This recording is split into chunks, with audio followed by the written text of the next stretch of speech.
Hello guys, මම අද මේ වීඩියෝ එකෙන් පෙන්නන්න යන්නේ කොහොමද අපි කම්පියුටර් එක ඇතුලේදී අලුතෙන් පාර්ටිෂන් එකක් හදාගන්නේ වගේම ඒ හදපු පාර්ටිෂන් එක අයින් කරලා දාන්නේ කියන විදිහ. ඒකට මම යනවා ඉස්සෙල්ලාම සර්ච් බාර් එකට. මෙතෙන්ට ගිහිල්ලා මම disk partition කියලා ටයිප් කරනවා. ගොඩක් ටයිප් කරන්න අවශ්‍ය නැහැ. මේක පොඩ්ඩක් ටයිප් කරද්දී ඔයාලට බලා ගන්න ඕන මෙන්න මෙහෙම එකක් create and format hard disk partition කියලා. මෙන්න මේ ඔප්ෂන් එක ඇතුළට මම යනවා. මේකට ගියාට පස්සේ මම දැන් මේ අපේ මේ තියෙන new volume E කියන එක තමයි E මෙන්න මේකෙන් GB 50ක එකක් කරන් අලුතෙන් එකක් පාර්ටිෂන් එකක් හදන්න තමයි මම යන්නේ. මෙන්න මේ E කියන එක වල මෙතන මේ විදිහට බලා ගන්න පුළුවන්. මම මේක ලොකු කරන්න.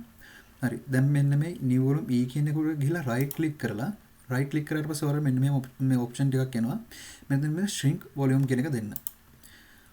මේක දුන්නාට පස්සේ දැන් ඔයාලට කියනවා මෙතනදී ඔයාලට අපිට අවශ්‍ය MB ගාන ඇතුළත් කරන්න කියලා. මට දැන් GB 50ක එකක් නෙවනේ.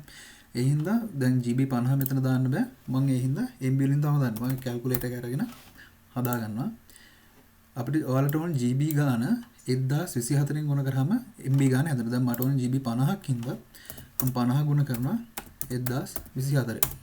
එතකොට මට MB 51200යි. මම මෙතන 51200 දානවා. 51200යි. මෙන්න මේ විදිහට shrink කරනවා. හරි. දැන් ඔන්න ඔයාලා බලා ගන්න ඕන මෙන්න මේ විදිහට අලුතෙන් එකක් හැදුණා. නමුත් මේක අපිට තාම පාවිච්චි කරන්න බෑ.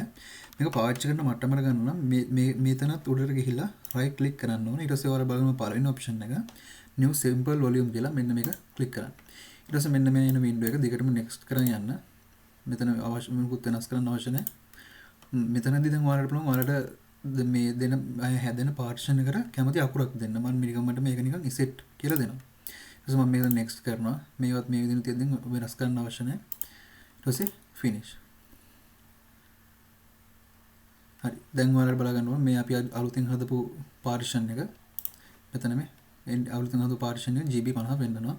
අපි මෙතෙන්ද මොනවාද this PC කියන මෙතනදිත් අපිට බලා ගන්න පුළුවන් මේ new volume set කියන දැන් අපි හදපු GB 50 එකක් තියෙන මෙන්න මේකේ කලින් තිබ්බ 199යි දැන් වල බලා ගන්න පුළුවන් 149 මේක අඩු වෙලා. ඒ කියන්නේ මේකෙන් තමයි අපි මේ අලුත් පාර්ටිෂන් එක හදෙන්න ඉඩ ගත්තේ. දැන් ඒ වගේම දැන් මේ අපි හදපු පාර්ටිෂන් එක අයින් කරන විදිහ තමයි මම පෙන්නන්න යන්නේ. දැන් අපි ආයෙත් කලින් වගේම අර හිටපු තැනටම ගිහිල්ලා දැන් මේ Z එකනේ අපි අයින් කරන්න යන්නේ. Z එකේ තියෙන මේ GB 50 අපි E එකට ආයෙ දෙන්න යන්නේ. මෙන්න මෙතනදී ඉස්සෙල්ලා කරන්න ඕනේ මේ අපි අයින් කරන්න ඕන පාර්ටිෂන් එක උඩට ගිහිල්ලා right click කරලා delete කියන option එක delete කියන option එක දෙන්න ඕනේ. delete volume කියලා මෙන්න මේ option එක. delete volume එක දුන්නාට පස්සේ මෙන්න message එක yes කරන්න. අන්න එහෙම වුණාට පස්සේ මෙන්න විදිහට මේ පාර්ටිෂන් එක පාවිච්චි කරන්න බැරි මට්ටමට යනවා. ඊට පස්සේ දැන් අපි මේකේ තියෙන GB 50 දෙන්න යන මේ E එකටනේ. මේ E එකට ගිහිල්ලා right click කරලා මෙතන එන්න extend volume කියන මෙන්න මේක.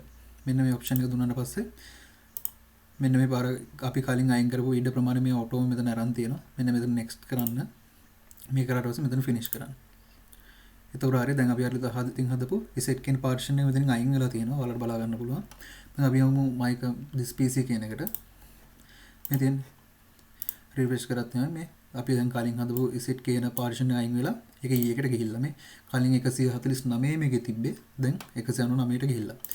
ඔන්නෝමයි අපි කම්පියුටර් එක ඇතුළේදීම පාර්ටිෂන් එක හදන්නේ වගේම ඒ හදපු පාර්ටිෂන් එක අයින් කරලා දාන්නෙත්.